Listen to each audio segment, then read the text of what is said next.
आज हम आए हुए हैं सावित्री गौशाला और हमारे बीच है हमारे प्रदेश अध्यक्ष श्री प्रवीण दुबे जी, जो गौरक्षा प्रकोष्ठ के प्रदेश अध्यक्ष हैं, विश्व हिंदू महासभा। और आपके साथ आए हुए हैं आशुतोष जायसवाल जी, हैं गौरक्षा में महामंत्री हैं, और आप हैं सावित्री गौशाला की महासचिव।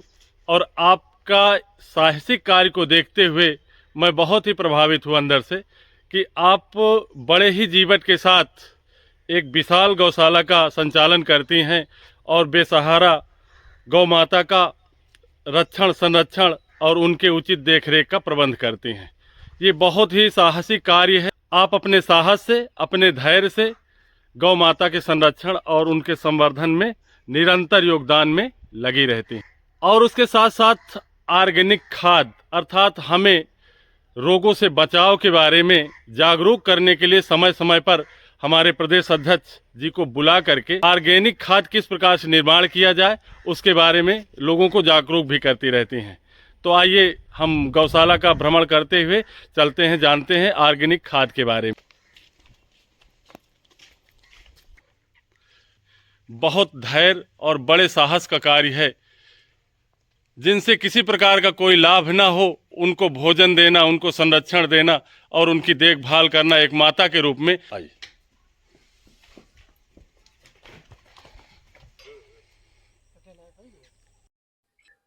हमारे गौशाला आत्मनिर्भर किस प्रकार हो, इसके लिए आप निरंतर प्रयासरत रहते हैं। इसी के संबंध में आप सावित्री गौशाला सिराथू आए हुए हैं।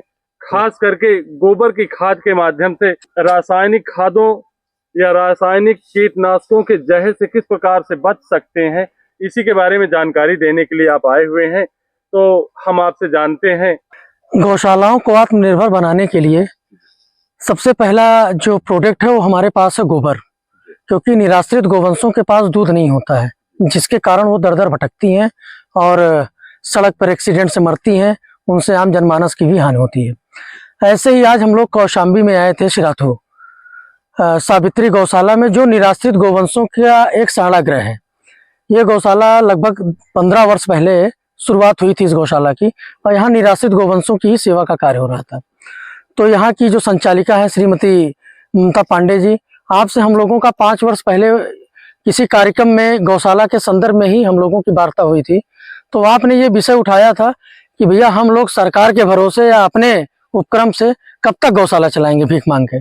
तो ऐसा कुछ उपक्रम हो कि गौशाला में ही अपने उत्पाद बने, अपनी कुछ सामग्रियां बने जो मार्केट में जाएं और बिकें, जिससे एक आर्थिक आय बढ़े गौशाला की। तो उस समय क्योंकि दूध, इन्होंने प्रश्न किया कि दूध तो है नहीं अपने पास, और दूध ही सबसे बड़ा प्रोडक्ट होता है जिसको हम लेके मार्केट में जा सकते हैं, इसके अलावा ऐसा क्या है। तो इस पे हम लोगों ने ये बताया कि बहन जी, गोमय बसते लक्ष्मी, गाय के गोबर में ही लक्ष्मी का वास है। जैसे आप गोबर का ढेर देख रहे हैं यहाँ पे गौशाला में, तो ये इसी में ही सब कुछ है जो छुपा हुआ पूरे गौशाला का अर्थतंत्र। इससे हम सुधार सकते हैं, और हम इस तरह सुधार सकते हैं जो बिना दूध देने वाली गाय है वो भी हमारे लिए कैसे उपयोगी बन सकती है। इसमें जैसे गोबर है, गोबर से हम 201 प्रकार के प्रोडक्ट बना सकते हैं, लेकिन सबसे कंपलसरी जैसे इससे हम बना सकते हैं मूर्ति, दीपक, धूप बत्ती, अगरबत्ती, जैसे 150 से अधिक प्रोडक्ट, 200 के आसपास हम इससे बना सकते हैं। लेकिन इस समय हम लोगों के पास जो प्राथमिकता है भोजन, जिससे सबसे ज्यादा बीमारी हो रही है। अस्पतालों की संख्या निरंतर गांव और शहरी क्षेत्रों में बढ़ती जा रही है।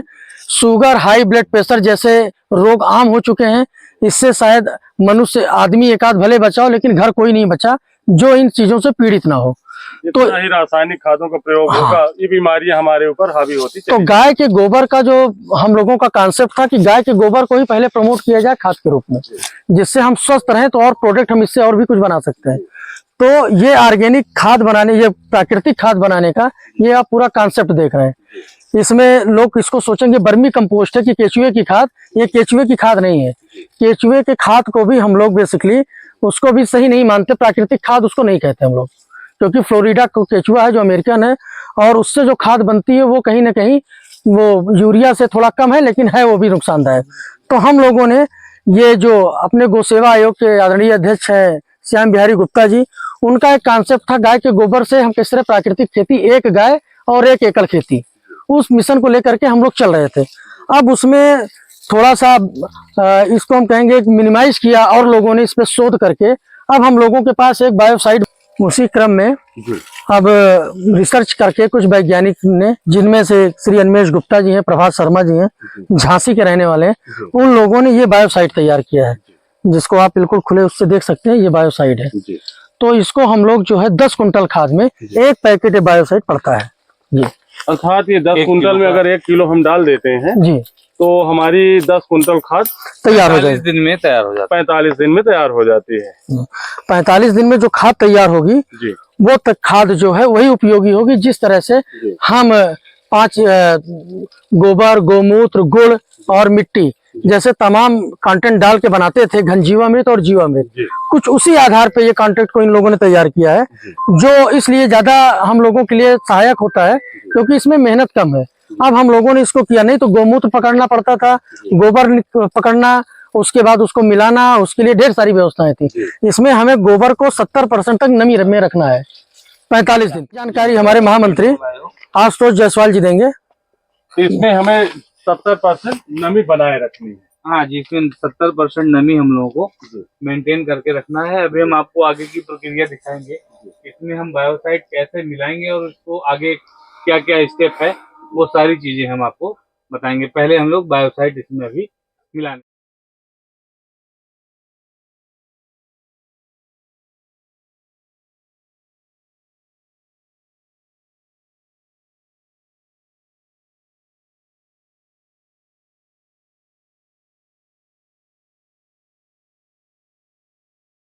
मांग है वो गौशालाओं को स्वावलंबी कैसे बनाया जाए।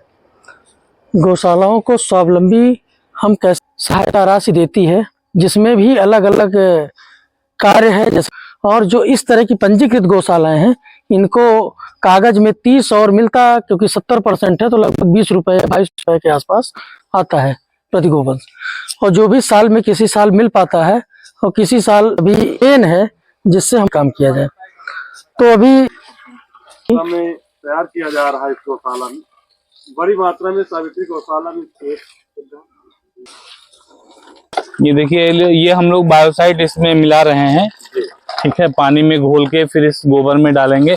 ये 350 कुंटल गोबर है हमारा अभी, जिसमें हम लोग बायोसाइड मिलाएंगे, ठीक है। हमारे अच्छा, इसको मिलाने की प्रक्रिया होगी, हम इसको बाकेट में घोल लेते हैं, घोल बना लेते हैं और घोल बनाने के बाद इसको जो है इसमें हम छिड़काव करेंगे, इसमें छिड़काव कर देते हैं और छिड़काव करने के बाद इसमें बराबर नमी हमें बनाए रखना। हाँ, बराबर नमी इसमें बनाए रखना है। इस पानी अभी इसलिए हम डाल रहे हैं जिससे बायोसाइड हमारे नीचे तक पहुंच जाए, चला जाए। 70% नमी को हमेशा रखना है। आप देख रहे हैं ये सुरक्षित भी है, इसको खुले हाथों से इसका घोल बनाया जा सकता है। इसमें किसी ये कोई केमिकल नहीं है, बायो एंजाइम है। तो किसी तरीके से हार्मफुल नहीं है आदमी के लिए भी कि उसके हाथ में कुछ होगा। जैसे डाई यूरिया डालते हैं तो हाथ कट जाता है, इसमें ऐसा कुछ नहीं है कि हाथ कटेगा या कोई विशेष इनके शरीर को नुकसान करेगा। ये आज के दौर में जो हमें रासायनिक खाद कीटनाशकों के द्वारा जो हमारे अंदर इम्यूनिटी सिस्टम बिल्कुल कमजोर हो गया है, उसको हम बनाए रखने के लिए अपने प्रकृति की तरफ, अपने पुरातन संस्कृति की तरफ हमें फिर से लौटने का पूरा मौका मिल रहा है। आप देख रहे हैं कि एक बड़ी मात्रा में यहाँ पे सावित्री गौशाला में तैयार किया जा रहा है। 1, 2 और ये 3। यहाँ पे अच्छी लेंथ पे यहाँ किसान भाई आसानी से इसे प्राप्त कर सकते हैं और हर 45 दिन में ये किसानों के लिए उपलब्ध हो जाएगी। अपने खेतों में कीटनाशक के जहर से बचाव के लिए बहुत ही जरूरी है, सुरक्षित है, जरूर अपनाएं।